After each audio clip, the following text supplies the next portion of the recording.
Hello student, আজকে আমরা class 12-এর capacitance and capacitor এই পর্যায়ে আলোচনা করব। তো আজকে আমরা ইতিমধ্যে ক্যাপাসিট্যান্স সম্পর্কে একটা ধারণা পেয়েছি যে কোনো কন্ডাক্টর তার ধারকত্ব, তড়িৎ ধারকত্ব কীরকম।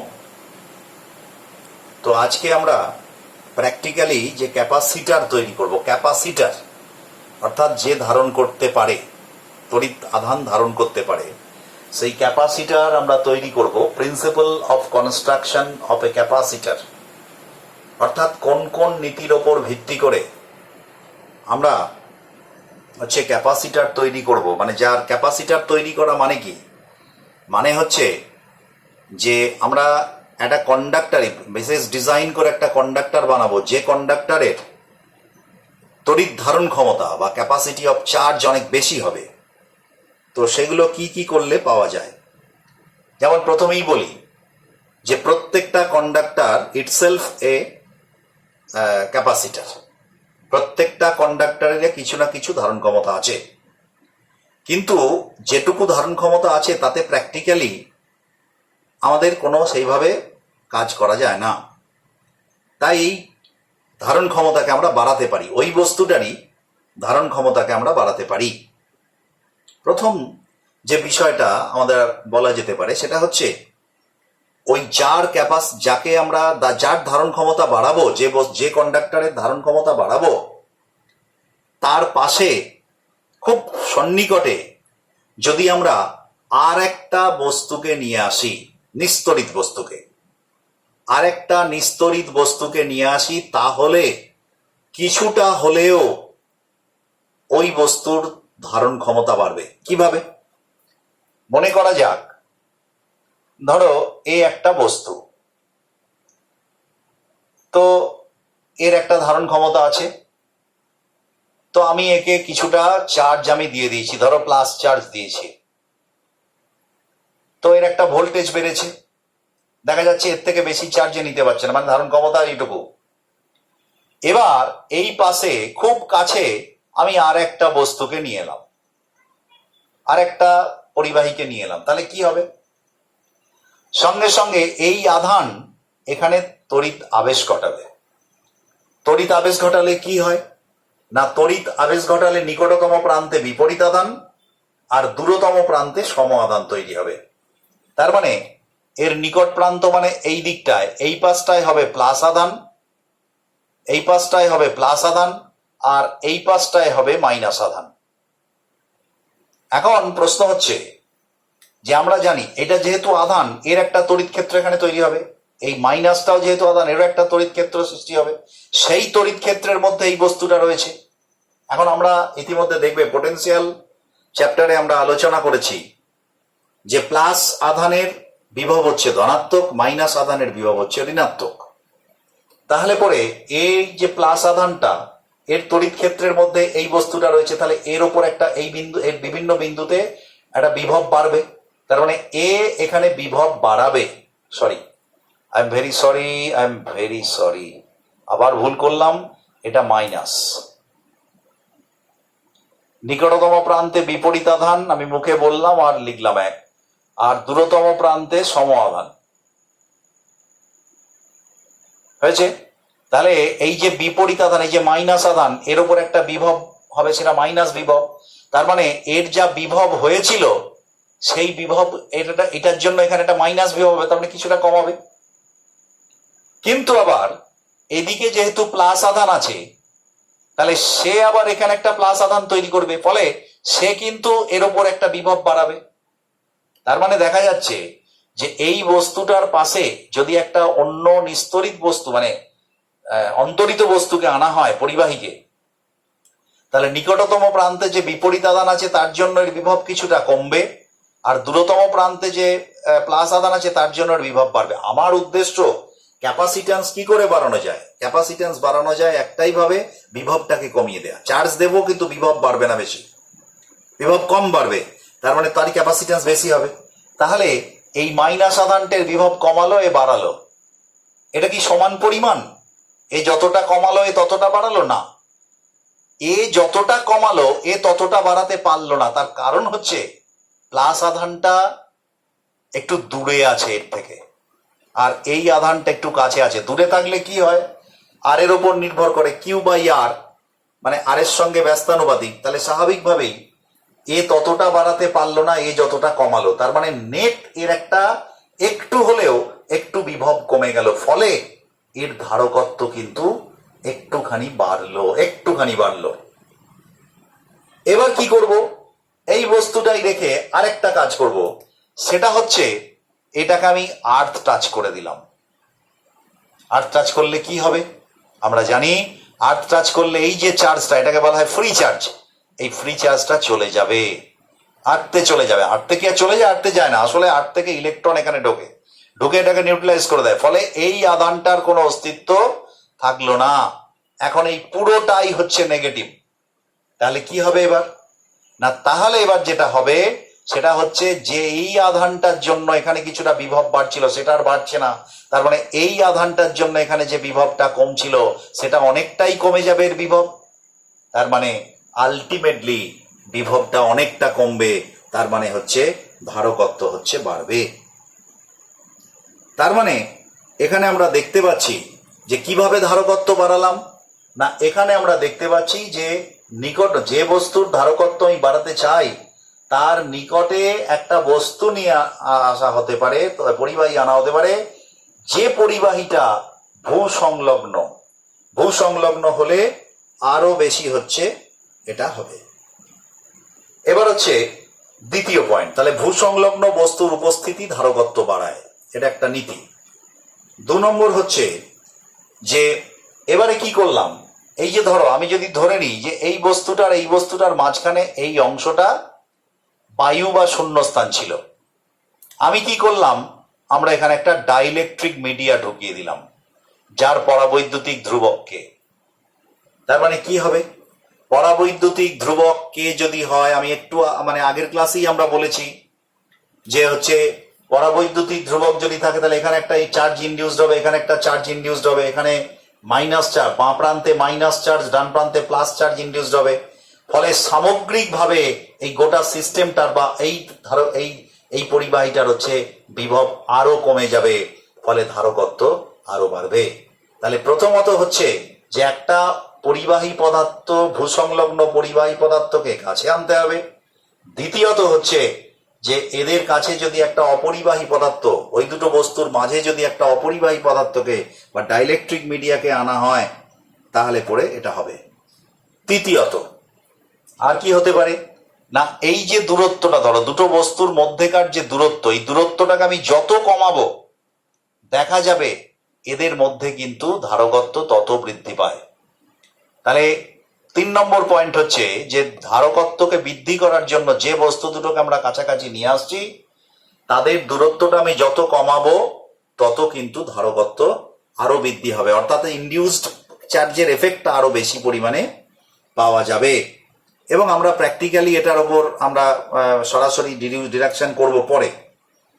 এছাড়া হচ্ছে যে এই ক্ষেত্রফলটা, অর্থাৎ এই যে দুটো বস্তুকে নিয়ে এসছি পাশাপাশি, ধরো দুটো মেটাল প্লেট, এখন মেটাল প্লেটগুলোর দেখা যায় যে মেটাল প্লেটগুলোর ধারকত্ব মানে ক্ষেত্রফল যত বৃদ্ধি পাবে, যেমন আমি যদি একটা উদাহরণ হিসেবে বলি, ধরো এই যে বস্তু দুটো, মনে করো একটা ওই যে দেখবে প্লেন সিট যেরকম আছে না, গুটানো প্লেন সিট মানে গুটিয়ে রাখা হয়েছে, সেই গুটানো অবস্থায় চার্জ দিয়ে এরকম ভাবে একটা এদের মধ্যে বিভব মাপা হচ্ছে, যা হবে যদি গুটানোটাকে, ওই একই বস্তু তো গুটানোটাকে ছড়িয়ে দাও তাহলে দেখবে তখন বিভবটা কমে যাবে। অর্থাৎ ক্ষেত্রফল যদি বৃদ্ধি পায় সেই বস্তু দুটোর তাহলে কিন্তু বিভব কমে যাবে, তার মানে ধারকত্ব বাড়বে।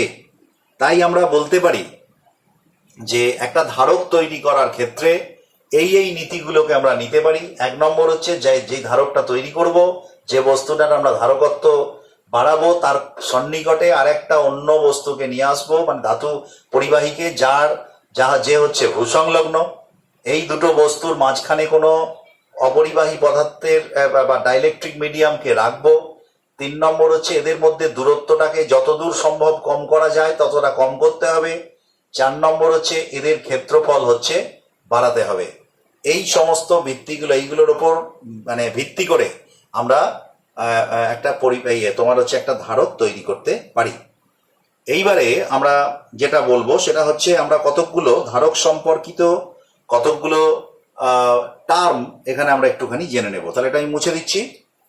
ধারক সম্পর্কিত কতকগুলো টার্ম, যেমন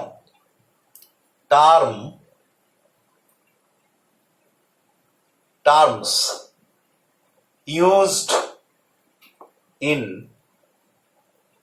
capacitance or capacitor। এই টার্মগুলো আমরা একটু জেনে নেব। যেমন এক, চার্জ অফ দি ক্যাপাসিটার। একটা ক্যাপাসিটারের চার্জ বলতে কি বোঝায়? Capacitor. Number two, potential of a capacitor। Number three,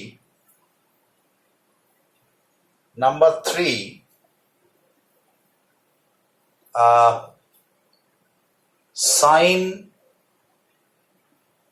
of capacitor। এটাও একটু জানতে হবে, ক্যাপাসিটারকে কিরকম চিহ্ন দিয়ে আমরা প্রকাশ করি। চার, আইডিয়াল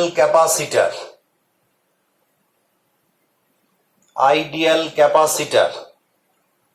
পাঁচ, charging and discharging of capacitor. Charging and discharging of capacitor. ঠিক আছে, এই বিষয়গুলো আমরা একটুখানি দেখব। প্রথম হচ্ছে চার্জ অফ দ্য ক্যাপাসিটার। প্রথমে আমরা একটুখানি তার আগে জেনে নিই যে সাইন অফ ক্যাপাসিটার, এটা জেনে নিই কারণ আমরা আঁকতে হবে তো। তো সাইন অফ একটা ক্যাপাসিটারকে কিভাবে প্রকাশ করে? যেমন ধরো একটা ব্যাটারি, একটা সেলকে এরম ভাবে প্রকাশ করা হয়। এই যে এটা প্লাস, এটা মাইনাস, লেখার দরকার নেই। যেটা এই যে দুটো প্যারালাল লাইন, যেটা বড় সেটা প্লাস, যেটা ছোট সেটা মাইনাস, এটা হচ্ছে একটা সেল। আবার যদি ব্যাটারি হয় তাহলে এরকম হবে। ব্যাটারি মানে হচ্ছে কম্বিনেশন অফ সেল, এটা হচ্ছে ব্যাটারি, এটা হচ্ছে সেল। সেরকম ভাবে একটা ক্যাপাসিটারকে আমরা কিভাবে প্রকাশ করি? একটা ক্যাপাসিটারকে আমরা প্রকাশ করি জাস্ট দুটো প্যারালাল লাইন, সমান প্যারালাল লাইন। এটা হচ্ছে একটা ক্যাপাসিটার, একটা প্লাস আর একটা মাইনাস চার্জ। এই যে এটা হচ্ছে একটা ক্যাপাসিটার। ঠিক আছে, আবার যদি এরকম চিহ্ন থাকে, এটা ক্যাপাসিটার, এর সঙ্গে এরকম একটা তীর চিহ্ন দেয়া আছে, এটা প্লাস এটা মাইনাস, এটাকে আমরা বলবো ভেরিয়েবল ক্যাপাসিটার। তার মানে এই ক্যাপাসিটারটার মানের পরিবর্তন ঘটানো যায় সেই সিস্টেমের করা, সেই জন্য এটা ভেরিয়েবল ক্যাপাসিটার, এটা fixed capacitor, fixed value capacitor. তো এইটা হচ্ছে ক্যাপাসিটারের চিহ্ন। এইবার আমরা একটা ক্যাপাসিটারকে কিভাবে চার্জ করি দেখা যাক, তাহলেই চার্জ অফ ক্যাপাসিটার সম্পর্কে আমাদের একটা ধারণা জন্মাবে। একটা ক্যাপাসিটারকে কিভাবে চার্জ করা হয় দেখা যাচ্ছে, ধরো এটা একটা ক্যাপাসিটার, আমি একটা ব্যাটারি এখানে যোগ করলাম, এই ব্যাটারির সঙ্গে মেবি একটা ইয়ে থাকতে পারে, একটা বা নাও থাকতে পারে, সরাসরি যুক্ত করলাম, এখানে এই ব্যাটারির সঙ্গে যুক্ত করলাম, ধরো এর বিভব হচ্ছে ভি। কি হয় না, ব্যাটারি কি করে বলতো? ব্যাটারির এটা হচ্ছে ধনাত্মক তড়িৎদ্বার, এটা হচ্ছে ঋণাত্মক তড়িৎদ্বার। এখন ঋণাত্মক তড়িৎদ্বার সেটা কি করে আর ধনাত্মক তড়িৎদ্বার কি করে, এটা একটা অ্যাকচুয়ালি ইলেকট্রন পাম্প হিসাবে কাজ করে। মানে এই যে ধনাত্মক তড়িৎদ্বারটাকে যখন আমি এইটার সঙ্গে লাগিয়ে দিলাম, কি হয় জানো, এইখান থেকে এর মধ্যে যে এই যে পরিবাহীটা, এর মধ্যে ফ্রি ইলেকট্রন বা এই ইলেকট্রনগুলো আছে, সেই ইলেকট্রনগুলোকে এর টেনে নেয়, ইলেকট্রনগুলো এদিকে চলে আসে, ইলেকট্রনগুলো চলে আসে এদিকে, এই ইলেকট্রনগুলো এদিকে চলে আসে। তার মানে আমরা জানি যে কোনো একটা পদার্থ আহিত হওয়ার ক্ষেত্রে ধনাত্মক আধানে আহিত কেন হয় না? ইলেকট্রনের ঘাটতি হলে। আর ঋণাত্মক আধানে আহিত কেন হয় না? ইলেকট্রনের এক্সেস হলে। তাহলে এইখানটায় যখন এই ইলেকট্রনগুলো টেনে নেবে, সেই ইলেকট্রন এইখানটায় তাহলে কি হয়ে যাবে? ইলেকট্রনের ঘাটতি হয়ে যাবে। তার মানে এ হয়ে যাবে প্লাস, এ হয়ে যাবে প্লাস। সেই ইলেকট্রনগুলো এই ব্যাটারির মধ্য দিয়ে, ব্যাটারি এই পাম্পিং এর কাজটা করে, ব্যাটারি এইখান থেকে ইলেকট্রনটা এদিকে নিয়ে যায়, এটা নিতে গেলে কাজ করতে হয়, করে সেই ইলেকট্রনগুলো এখানে দিয়ে দিল। তার মানে যতগুলো এক্সট্রা ইলেকট্রনগুলোকে এখানে নিয়ে এলো, সেই এক্সট্রা ইলেকট্রনগুলো এখানে আবার দিয়ে দিল। তার মানে এ যতটা প্লাস আধান প্রাপ্তি হলো, এ ঠিক ততটাই মাইনাস আধান প্রাপ্তি হলো। তার মানে আলটিমেটলি গোটাটাকে নিয়ে যদি আমি ভাবি, তাহলে কোনো আধান তৈরি সৃষ্টি তো কিছুই হলো না, শুধু রিডিস্ট্রিবিউশন অফ চার্জ হলো। এখান থেকে কিছু ইলেকট্রন ব্যাটারি হয়ে এখানে চলে গেল। তার মানে এটা প্লাস কিউ যদি হয়, এন সংখ্যক যদি ইলেকট্রন যায়, তার জন্য যদি প্লাস কিউ আধান হয়, তাহলে এটা হচ্ছে মাইনাস কিউ আধান। তাহলে এই প্লাস কিউ মাইনাস কিউ, তাহলে এটা একটা এই ব্যাটারি, এটা একটা চার্জিং হয়ে গেল। এই যে চার্জ অফ দ্য ক্যাপাসিটার, এই ব্যাটারি মানে ক্যাপাসিটারটা চার্জিং হলো। এই যে চার্জিং হলো, তা এই চার্জিং আমরা যদি নেট ধরি, তাহলে plus Q minus Q zero. কিন্তু এখানে এরম ভাবে নেট তো ধরা যাবে না। অ্যাকচুয়ালি এখানে যেটা আমরা ধরবো সেটা হচ্ছে যে পরিমাণ আধান ট্রান্সফার হলো, অর্থাৎ কিউ পরিমাণ আধান ট্রান্সফার হলো, তাই এই ক্যাপাসিটারের চার্জকে আমরা ধরবো চার্জ অফ দি ক্যাপাসিটার। আমরা কত ধরবো? Q, plus Q. Charge of the capacitor আমরা কত ধরবো? Plus Q. মানে কিউ পরিমাণ আধান এইখান থেকে এই মানে ইলেকট্রন এখান থেকে এখানে গেল, যার চার্জ জন্য এটা প্লাস কিউ, এটা মাইনাস কিউ। তাহলে তাহলে চার্জ অফ দ্য ক্যাপাসিটার, একটা ক্যাপাসিটারের চার্জ কত, সেটা কিন্তু দুটো যোগফল নয়, শুধুমাত্র ধনাত্মক আধান কিউ পরিমাণ, ধনাত্মক আধানের যে চার্জ, এই ধনাত্মক যে প্লেটটা বা ধনাত্মক তড়িৎদ্বারটা যে চার্জ, সেটা হচ্ছে প্লাস কিউ। সেটাই ক্যাপাসিটারের চার্জ। এবার হচ্ছে পোটেনশিয়াল অফ দ্য ক্যাপাসিটার। কতক্ষণ এই পাম্পিংটা করবে এই ব্যাটারি?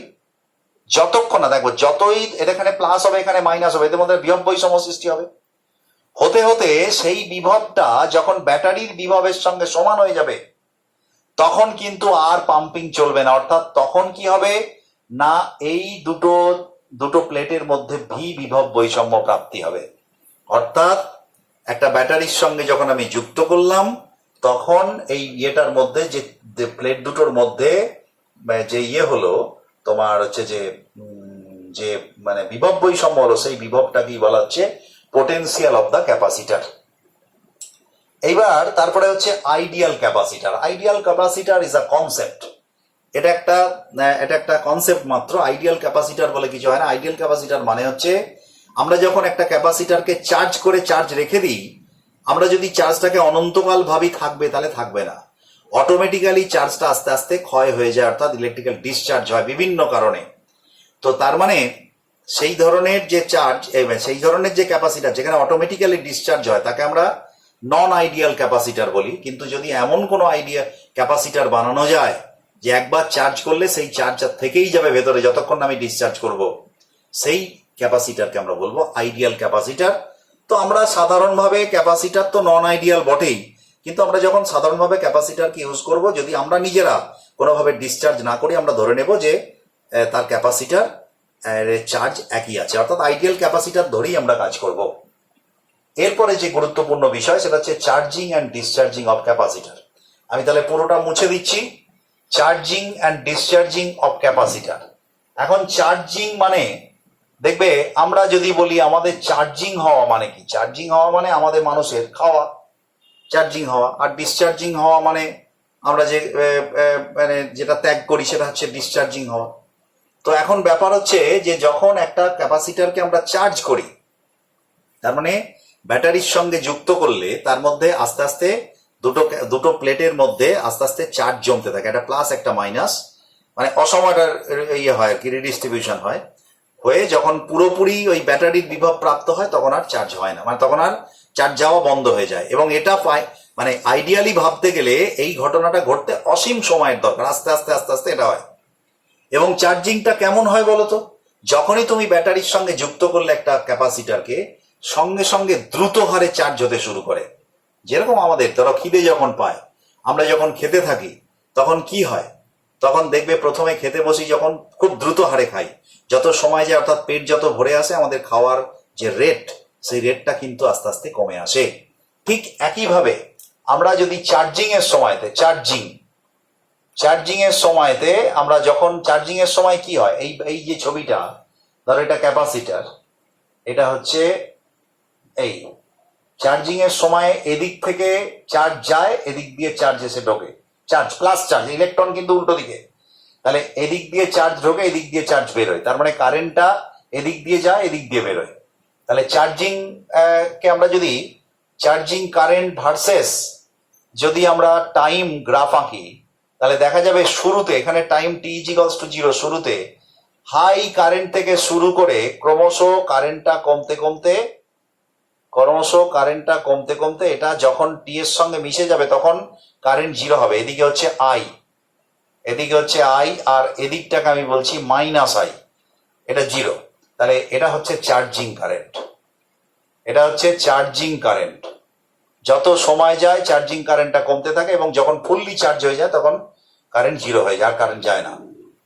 এবারে যখন ডিসচার্জ করবে, তার মানে ডিসচার্জ করবে মানে কি, ব্যাটারিটা যুক্ত থাকবে না, এটা সরাসরি যোগ করে দেবে, তখন কারেন্ট কিন্তু এই দিকে যাবে, তখন কারেন্ট কিন্তু উল্টো দিকে যাবে। তার মানে এখানে কারেন্টটা প্লাস থেকে 0-র দিকে যাচ্ছিল, আর এখানে উল্টো দিক থেকে যাচ্ছে, মানে মাইনাস থেকে 0-র দিকে যাচ্ছে। তার মানে প্রথমে শুরুতেই একটা ম্যাক্সিমাম, আমি যদি এই পরিমাণই ধরি, তাহলে ম্যাক্সিমাম কারেন্ট থেকে স্টার্ট হবে এবং আস্তে আস্তে কারেন্টের মানটা কমতে কমতে 0-র দিকে যাবে। অর্থাৎ এরম ভাবে এখানে হচ্ছে ম্যাক্সিমাম ও বিপরীত দিকে কারেন্ট, তাহলে এটা হচ্ছে ডিসচার্জিং কারেন্ট। তাহলে একটা ক্যাপাসিটারকে যখন আমরা চার্জ করছি তার টাইম ভার্সেস চার্জিং কারেন্টের গ্রাফ হচ্ছে এটা, আর এটা হচ্ছে টাইম ভার্সেস ডিসচার্জিং কার্ভটা হচ্ছে এটা।